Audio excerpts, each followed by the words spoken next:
anak-anak itu bisa sekolah TK.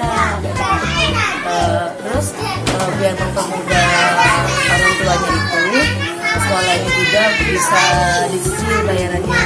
Terus iuran per bulannya bisa membayarnya itu dengan sampah. Sampah yang dikumpulkan berarti apa? Untuk bayaran siswa tersebut, Bu? Ya, sampah itu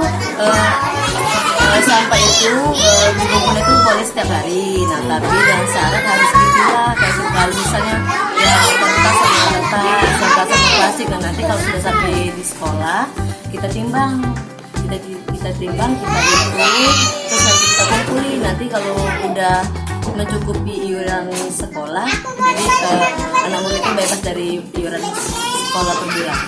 Nah, sampah-sampah yang dikumpulkan itu selanjutnya di apa, Bu? Ya, sampah yang dikumpulkan itu nanti kan setelah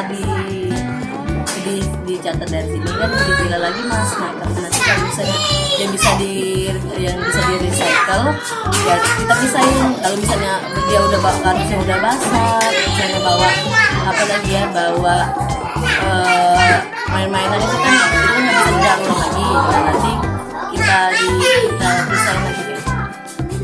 Yang membuat kerajinan itu siswa TK-nya atau bukan? Nah, kalau buat yang recycle lagi kita ada visi